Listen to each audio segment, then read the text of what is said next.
Dear all, welcome back to Johar ma'am platform. अगर अब तक नहीं जुड़े हैं तो जुड़ जाएंगे इस प्लेटफॉर्म पर। कॉमर्स मैनेजमेंट बिजनेस को अगर समझना चाह रहे हैं तो ये प्लेटफॉर्म आप लोगों के लिए सूटेबल है। लास्ट क्लास में हमने पढ़ा ह्यूमन रिसोर्स डेवलपमेंट। आज एक हम लोग बहुत ही इम्पॉर्टेंट टॉपिक के साथ आए हैं जो एग्ज़ाम में अक्सर आता है, HRD matrix. HRD human resource development मतलब ह्यूमन जो कि किसी ऑर्गेनाइजेशन के लिए रिसोर्स है उसका डेवलपमेंट। जनरली HRD के द्वारा ही एम्प्लॉय के ट्रेनिंग एंड डेवलपमेंट और उसके अलावा बहुत सारी ऐसी चीज़ हैं जिसका ख्याल रखा जाता है। और किसी भी एम्प्लॉय के ऑल अराउंड डेवलपमेंट के लिए उसका ट्रेनिंग होना, उसका डेवलपमेंट होना ज़रूरी है। कई ऐसे बिग और स्मॉल ऑर्गेनाइजेशन है जो अपने एम्प्लॉय के लिए बहुत सारे मैनेजमेंट डेवलपमेंट प्रोग्राम और बहुत सारी ट्रेनिंग प्रोवाइड भी करवाती है ताकि एम्प्लॉय के पास जो भी स्किल, नॉलेज, एबिलिटी है उसको और ज़्यादा से ज़्यादा शार्पन किया जाए। आज जो हमारा टॉपिक है HRD मैट्रिक्स। मैट्रिक्स क्या होता है? तो बच्चों, आप सभी ने बचपन में कुछ तो ऐसा देखा होगा, और देखा क्या होगा, हम सभी ने बार ग्राफ, इसके अलावा पाई चार्ट वगैरह ड्रॉ किया है मैथमेटिक्स में। तो उसमें हमें पता चलता है कि कुछ फिगर को हम एक्स एक्सिस पर प्लॉट करते हैं और कुछ को वर्टिकल वाई में कुछ चीज़ों को मेंशन करते हैं। तो मैट्रिक्स जो है वो एक ऐसा इंस्ट्रूमेंट है, एक ऐसा टूल कह सकते हैं हम, जिसमें हॉरिजेंटल और वर्टिकल हम अब कुछ फिगर को डाल सकते हैं और उससे चेक कर सकते हैं कि कौन सा चीज़ हाई पोजीशन पर है, कौन सा चीज़ लो पोजीशन पर है। मुझे एक बहुत फेमस थ्योरी याद आ गई लीडरशिप की, मैनेजरियल ग्रिड थ्योरी। मैं इंडिविजुअल एक सेशन बना दूंगी क्योंकि थोड़ा सा कॉम्प्लेक्स है, आपको समझा दूंगी। मैनेजरियल ग्रिड थ्योरी जो है लीडरशिप की बड़ी फेमस थ्योरी है, जो कि ब्लेक एंड मॉर्टन की थ्योरी है। वो थ्योरी जो है 2 डायमेंशन पर पूरे के पूरे ऑर्गेनाइजेशन और एम्प्लॉय की स्टडी करती है। तो कैसे क्या होता है? तो होता ऐसा है कि एक्स एक्सिस पर कंसर्न फॉर प्रोडक्शन को प्लॉट किया जाता है और वाई एक्सिस पर कंसर्न फॉर पीपल को प्लॉट किया जाता है। तो ये जो 2 डायमेंशन है जिससे हम बहुत सारे सिचुएशन से आमना सामना करेंगे, और कुल मिलाकर जो ये मैनेजरियल ग्रिड थ्योरी है वो 9x9 मैट्रिक्स पर काम करती है। 9x9 मतलब 81 पोजीशन। एक बड़े से ग्रिड में, एक बड़े से पेज में आप 81 पोजीशन ड्रॉ करते हैं। अब इसको जब हम स्टडी के रूप में कर रहे हैं, पढ़ रहे हैं, तो हमें मालूम होता है कि कुछ फेमस मैट्रिक्स जो है, कुछ फेमस सिचुएशन सामने आ जाते हैं, जैसे कि 1:1, 9:1, 5:5, 1:9, 9:9। इन सब सिचुएशन में कुछ बड़े बदलाव देखे जाते हैं और इससे पूरा का पूरा ऑर्गेनाइजेशन स्ट्रक्चर जो है वो आपको समझ आ जाता है। तो पहली बार अगर आपने बचपन में मैथ्स में ये सब नहीं सुना तो फिर आपने लीडरशिप की थ्योरी में मैट्रिक्स को सुना होगा। चलिए, चीज़ों को कॉम्प्लेक्स नहीं करती हूँ, आसान बनाती हूँ। मैट्रिक्स मतलब पैमाना, पैटर्न, कि कुछ सिचुएशन पर जब हम चीज़ों को रखते हैं हम उसको कहते हैं मैट्रिक्स। जैसे अगर आपको किसी इंडिविजुअल को जज करना हो कि वो कैसा इंसान है, तो हम बहुत सारे चेकलिस्ट बनाते हैं। जैसे वो पंक्चुअल है मतलब अच्छा इंसान है। दूसरा क्राइटेरिया, वो ऑनेस्ट है मतलब अच्छा इंसान है। तीसरा क्राइटेरिया, अगर वो लॉयल है, अगर वो इंटेलिजेंट है, जीनियस है, मतलब वो अच्छा इंसान है। उसके अलावा अगर वो पैसे वाला है तो वो एक अच्छा इंसान है। ये जितने भी नापने के लिए, मापने के लिए जो इंस्ट्रूमेंट हैं, जो आपको ये पैमाना नज़र आ रहे हैं कि किसी को जज करना इन स्केल पर, हम उसी को कहते हैं मैट्रिक्स। तो मैट्रिक्स जो है एक सेट ऑफ पैटर्न है या सेट ऑफ कंडीशन है, जिससे हमें पता चलता है कि किसी सिचुएशन में कोई चीज़ कैसे ग्रो और डेवलप करती है। तो आज जब हम HRD मैट्रिक्स पढ़ रहे हैं तो वो बताता है कि HRD मैट्रिक्स जो है वो इंटर रिलेशनशिप बतला रहा है बहुत सारे डायमेंशन से, बहुत सारे डायमेंशन को जोड़कर। मतलब यहाँ 4 पैमाना है जो बताएगा कि ऑर्गेनाइजेशन में कोई इंडिविजुअल, कोई एम्प्लॉय, कोई वर्कर ग्रो या डेवलप कैसे करेगा।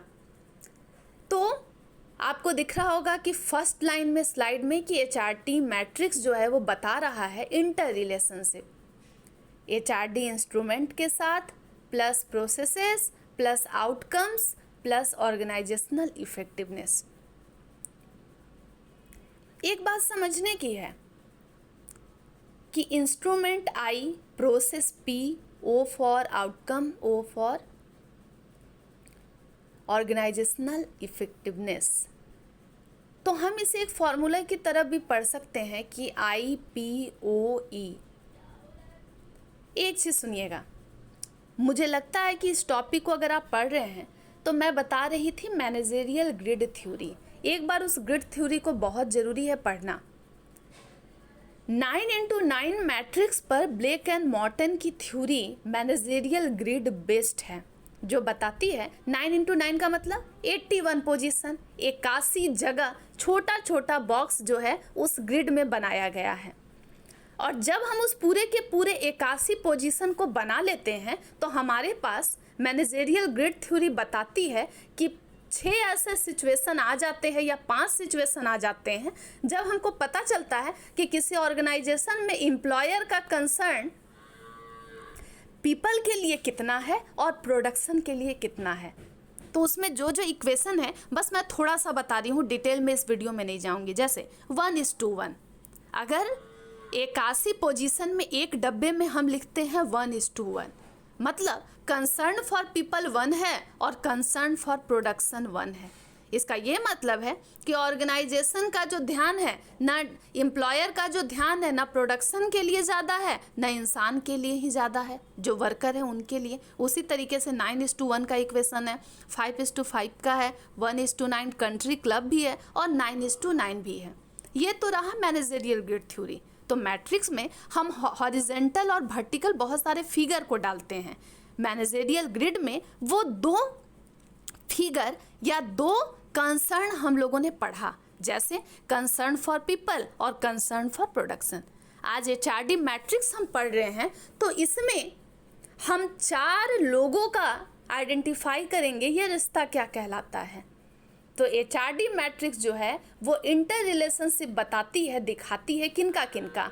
तो HRD instrument, HRD processes, outcomes और ऑर्गेनाइजेशनल इफेक्टिवनेस। फॉर्मूला लिख सकते हैं IPOE, E फॉर इफेक्टिवनेस।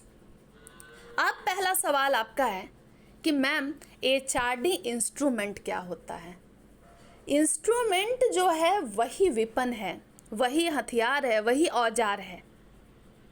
ये वही ट्रिक और टेक्निक्स है जिसके सहारे हमें पता चल पाता है कि हमारे ऑर्गेनाइजेशन में काम करने वाले जो वर्कर हैं उनके अंदर क्या क्या कमी है, उनके अंदर क्या क्या डेफिशिएंसी है।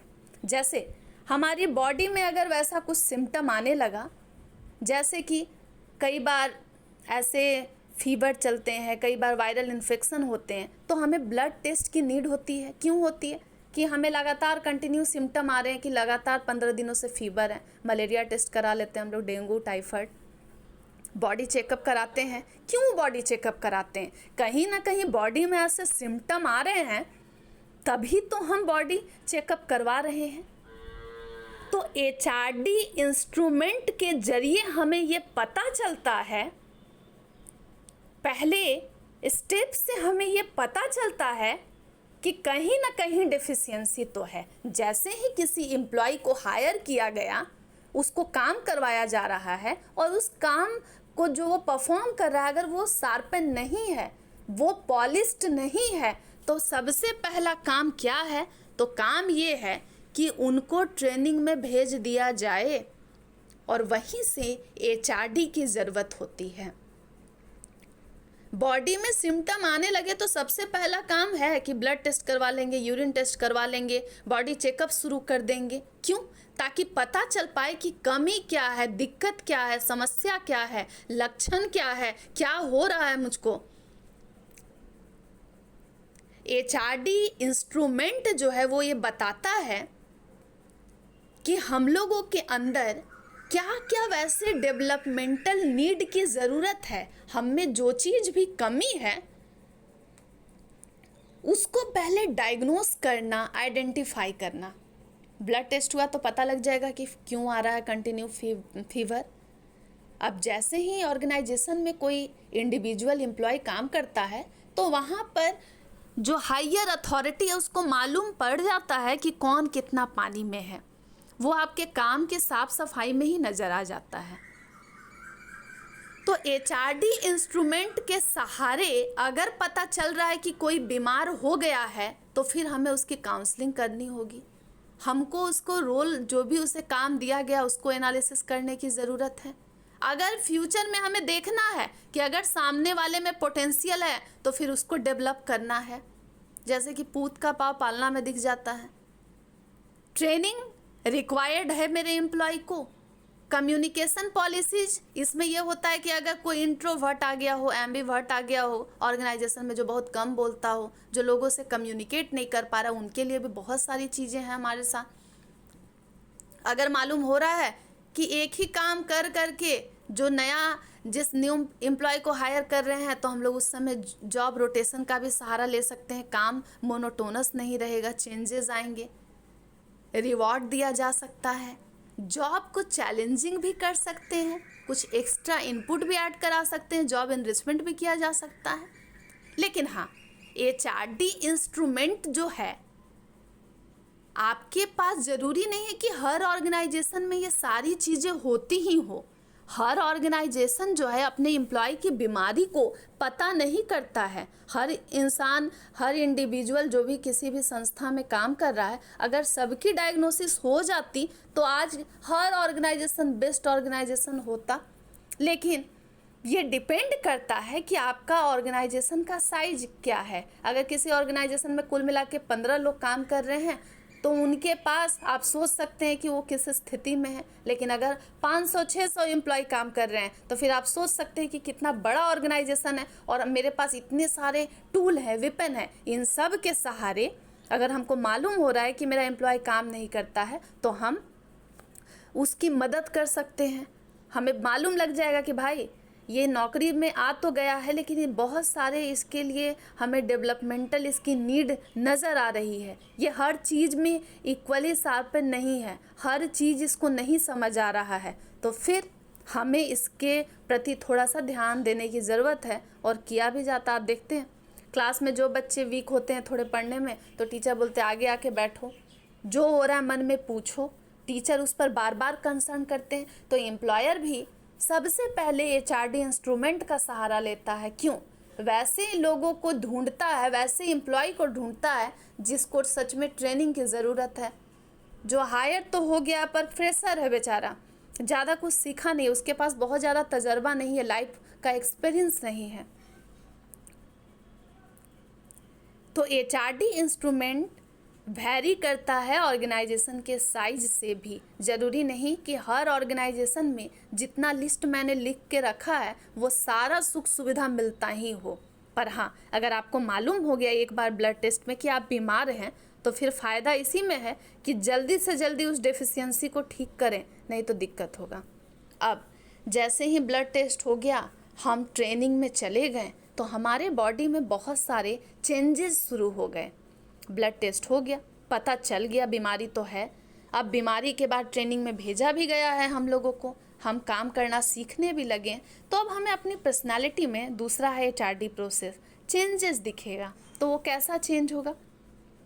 तो आपको दिखेगा कि तुरंत ही वक्त बदल जाएंगे, जज्बात बदल जाएंगे, हम पहले से ज़्यादा होशियार बन जाएंगे, हम रिस्क टेकर हो जाएंगे, हमारे आसपास का माहौल पॉजिटिव होगा, रोल में क्लैरिटी आ जाएगी कि हाँ समझ आ रहा है। ट्रेनिंग मिलते ही आइडिया आ गया कि भाई मैं पहले ये नहीं कर रहा था, ऐसे करना चाहिए। खुद पे वर्क करना ज़रूरी है।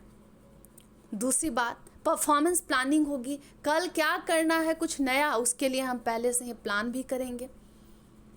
इतना ही नहीं, जो हमारे पर्सनालिटी में जितनी भी डेफिशिएंसी थी वो धीरे धीरे ठीक होने लगेगी। जैसे ही आपको मालूम होगा कि ब्लड टेस्ट के बाद हम डायग्नोसिस हमारी होती है कि हमें ये बीमारी है, दवा स्टार्ट हो जाता है तो बॉडी में बदलाव आने लगता है।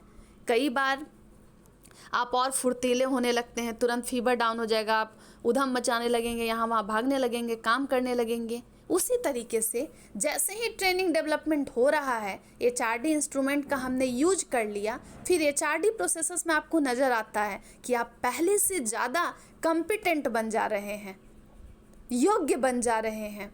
पहले जिस काम से भागते थे अब उसको एंजॉय कर रहे हैं। पहले कम सेटिस्फाइड थे, मन मार के आते थे, अब खुश होकर के डांस कर रहे हैं।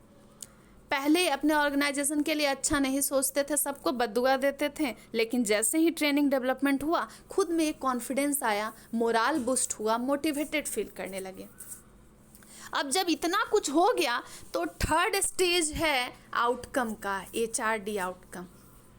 अब आपको दवा मिल गई है, मेडिसिन प्रॉपर हो गया है, आपको मालूम है आपको काम क्या करना है, और जैसे ही जब आप सब कुछ काम अच्छा करने लगेंगे तो अच्छा होने लगेगा। आपको अपनी संस्था के प्रति बहुत प्यार आएगा, उसको बहुत आप दुलार करेंगे, आपको ऑफिस रोज़ आने का मन करेगा, आप थ्योरी वाई वर्कर्स हो जाएंगे, मतलब काम से प्यार करने लगेंगे, काम को एंजॉय करने लगेंगे। आपको लगेगा कि काम कर रहा हूँ मतलब खेल कूद कर रहा हूँ।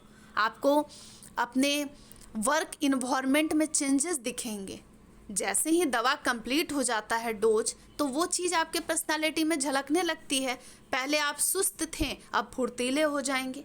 तो आउटकम ये बता देगा, आप वर्कर के चेहरे को ही देख के समझ जाएंगे ट्रेनिंग डेवलपमेंट के बाद कि जो कमी निकली थी, ब्लड जांच में जो रिपोर्ट आया था, अब वो चीज़ जो है दूर हो गई है पर्सनालिटी से। वर्कर और भी अधिक सेटिस्फाइड हो गए हैं, खुश नज़र आ रहे हैं। और लास्ट में जब सब अच्छा है ना, अंत भला तो सब भला। जब एम्प्लॉय बीमार नहीं है, जब एम्प्लॉय को ट्रेनिंग मिल गया है, स्किल मिल गया है, जो कुछ आता था वो और पॉलिश्ड हो गया है, तब आप सोच सकते हैं कि कितनी ज़्यादा ऑर्गेनाइजेशन में इफ़ेक्टिवनेस बन जाएगी। वर्कर जो है सही समय पे सही टाइम फ्रेम में, टाइमलाइन के अकॉर्डिंग वो काम करके सामने रख देंगे। वो बहाना नहीं बनाएंगे, नाटक नहीं करेंगे। ये जो मैट्रिक्स है, ये जो 4 पैमाना है, HRD instrument plus processes plus outcome plus organisational effectiveness, मैं इसको इंडिविजुअल डेवलपमेंट के साथ बताई हूँ इसलिए क्योंकि HRD का डेफिनेशन और फॉर्मूला ही यही है। HRD बात करता है वर्कर का इंडिविजुअल ग्रोथ हो, साथ ही ऑर्गेनाइजेशन का भी ग्रोथ हो। तो ये 4 सेट पैटर्न बहुत आसान है, आप एग्ज़ाम में लिख सकते हैं। हमको लगता है कि याद करने की भी ज़रूरत नहीं है। एक बार आप अगर ढंग से स्लाइड को पढ़ लेते हैं, बहुत हैंडराइटिंग भी खूबसूरत है, शायद आपको समझ आ जाएगी। जो लास्ट में मैंने बताया ऑर्गेनाइजेशनल इफेक्टिवनेस के सही टाइम फ्रेम में हम अपने सारे काम को खुश होकर के कर देंगे। इससे क्या होगा? इससे होगा ये कि जो बाज़ार में न्यू टेक्नोलॉजी आएगी तो हम भागेंगे नहीं। अगर कुछ भी चेंजेस आ रहे हैं तो हम डरेंगे नहीं, रेसिस्ट नहीं करेंगे, क्योंकि हमारे अंदर रिस्क टेकिंग एबिलिटी आ जाएगी। इसके अलावा हम सेटिस्फाइड हो गए हैं। पहले इसलिए भागते थे कि कुछ आता जाता नहीं था। अक्सर आप देखेंगे जो बैक बेंचर्स होते हैं, जो बच्चे वीक होते हैं पढ़ने में, वो टीचर से ही भागते हैं। क्यों भागते हैं? कि टीचर पकड़ के पूछ लिया कुछ तो, पीट दिया तो। लेकिन जब वो बच्चा होशियार बन जाता है तो उसके अंदर डर खत्म हो जाता है। तो जो एम्प्लॉय ट्रेनिंग डेवलपमेंट से गुजर गया, जिसको proper training development programme, training session development programme को अटेंड कर लिया, फिर उसके अंदर का डर भाग जाता है, वो मास्टर हो जाता है, वो अपने क्राफ्ट में स्पेशलाइज्ड हो जाता है। ये है ऑर्गेनाइजेशनल इफेक्टिवनेस। एक और भी छोटा सा स्लाइड जैसा है, मैंने एक इमेज को डाल दिया है, आप इसको नोट डाउन भी कर सकते हैं कि इसके अंदर क्या क्या कुछ आता है। HRD, ये जो है HRD के सब सिस्टम के बारे में बताया गया है। मैं एक दिन इंडिविजुअल बताऊंगी, लेकिन आप ज़रूर लिख लेंगे कि HRD प्रोसेस में क्या है, HRD इंस्ट्रूमेंट में क्या क्या नाम है, HRD प्रोसेस में क्या क्या आता है, और सबको समझा दी हूँ। HRD आउटकम में क्या क्या हम लिख सकते हैं, और आउटकम तो यही है कि कि दवा मिल गया है तो हम जो है ज़्यादा खुश हो जाएंगे, हम जो हैं बहुत सेटिस्फाइड हो जाएंगे। अब हमको रोने का मन नहीं करेगा, तबीयत ख़राब का मैं ड्रामा नहीं करूँगा, मैं स्वस्थ हो जाऊँगा। और अंत में ऑर्गेनाइजेशनल इफेक्टिवनेस का मतलब यही है कि जब वर्कर के पास प्रॉपर एम्प्लॉय के पास ट्रेनिंग डेवलपमेंट है, वो सब चीज़ में माहिर हो गया है, अपने इंस्ट्रूमेंट का वो प्रॉपर यूज कर चुका है, हथियार का यूज कर लिया है, फिर क्या होगा, ऑर्गेनाइजेशनल की प्रोडक्टिविटी बढ़ेगी, इसके अलावा ग्रोथ होगा, इसके अलावा कंपनी का जो कॉस्ट है वो भी रिड्यूस होगा। क्योंकि जो ट्रेंड वर्कर रहेंगे ही नहीं, वो चीज़ों का नाश करते रहेंगे, वो चीज़ों को वेस्ट करते रहेंगे, वेस्टेज ऑफ रिसोर्सेज बढ़ जाता है। लेकिन ट्रेनिंग डेवलपमेंट हो जाता है तो उनको मालूम है कि किस चीज़ का कितना इस्तेमाल करना है। आप देखेंगे कि अगर हमें खाना बनाना नहीं आया तो हम सामान को वेस्ट करेंगे, अननेसेसरी ज़्यादा मसाला डाल के बर्बादी करेंगे। लेकिन हाँ, जब हमें खाना बनाने आ जाएगा तो हमें आइडिया हो जाता है कि किस चीज़ को कितना डालना है। और अंत में किसी भी ऑर्गेनाइजेशन में अगर ये 4 पैमाने से हम गुजरते हैं, HRD मैट्रिक्स नज़र आता है, इस 4 सिचुएशन कंडीशन को पास कर जाते हैं, क्रॉस कर जाते हैं, तो फिर गुडविल भी अच्छी होती है। क्योंकि अगर वर्कर ट्रेंड है तो फिर आप नंबर 1 पर स्टैंड कर पाते हैं। ओवरऑल पूरे के पूरे मार्केटिंग इन्वायरमेंट में बहुत सारे चैलेंजेस हैं, कई कंट्रोलेबल फैक्टर्स हैं, कई अनकंट्रोलेबल हैं। मार्केटिंग इन्वायरमेंट भी आपको मालूम है कि कुछ इंटरनल फैक्टर हैं जिसको भी देखना पड़ता है, कई एक्सटर्नल फैक्टर हैं जिसको हम लोग पेस्टल बोलते हैं। पॉलिटिकल इन्वायरमेंट है, टेक्नोलॉजिकल इन्वायरमेंट है, इकोनॉमिकल इन्वायरमेंट है, सोशियो साइकोलॉजिकल इन्वायरमेंट है। तो इतनी सारी चुनौतियां हैं, सबको ध्यान रखना पड़ता है। लेकिन हाँ, नापने का जो पैमाना है, HRD मैट्रिक्स जो है, ये यही है। ये HRD instrument plus HRD processes plus HRD outcome plus OE की बात करता है। लास्ट में एक जो मैं है, ये स्लाइड आपको लास्ट वाला नज़र आ रहा होगा, उसको आप देखेंगे तो आप जब इसको देखेंगे तो आपको मालूम चलेगा कि इसमें कुछ लिखा हुआ है। तो क्या लिखा है? इसमें लिखा है HRD सिस्टम मैच्योरिटी स्कोर, जो बताता है कि अगर एम्प्लॉय प्रॉपर कॉम्पिटेंट है, मतलब एम्प्लॉय अगर तेज़ तर्रार हैं, उनके पास प्रॉपर स्किल है, तो उनका कमिटमेंट भी ऑर्गेनाइजेशन के प्रति दिखेगा। और इन सब टूल के सहारे हम लोग जो अपने ऑर्गेनाइजेशन को है मैच्योर ऑर्गेनाइजेशन बना सकते हैं और हम लोग वेल डेवलप्ड हो सकते हैं। वैसे पढ़िएगा HRD सिस्टम मैच्योरिटी स्कोर और HRD कॉम्पिटेंस स्कोर।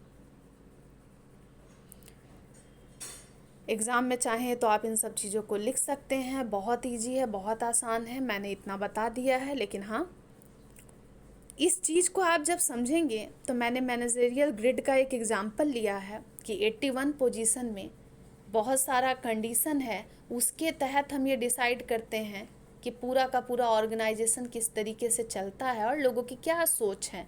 लेकिन मैट्रिक्स से ये मालूम होता है, मैट्रिक्स के अंदर ऐसे सेट ऑफ कंडीशन और पैटर्न है जिनसे हम पता कर सकते हैं कि कोई चीज़ किस तरीके से ग्रो और डेवलप कर रहा है। तो matrix is a set of condition that provides a system in which something grows और डेवलप। चलिए, आज के लिए इतना ही। लेकिन हाँ, HRD मैट्रिक्स बहुत आसान है, आप समझ सकते हैं। इस इंस्ट्रूमेंट को याद रखिएगा, इस टूल को याद रखिएगा। और आपको मालूम है कि HRD का सब सिस्टम और मेकानिज़्म अलग से ही आपका टॉपिक है, जो कि लॉन्ग आंसर में पूछा ही जाएगा। तो सब चीज़ को डिफाइन करना होगा, रोल एनालिसिस क्या है, काउंसलिंग क्या है, परफॉर्मेंस अप्रेजल क्या है। नेक्स्ट वीडियो में ज़रूर मिलूंगी। लेकिन HRD मैट्रिक्स के बारे में बताइएगा कि मैट्रिक्स को लेकर आपकी क्या सोच है। वैसे मैंने बता दिया है कि अगर हमें किसी इंडिविजुअल को सेलेक्ट करना होता है या फिर हम किसी को पसंद करते हैं तो हम अपनी ओर से जज करते हैं ना उसे।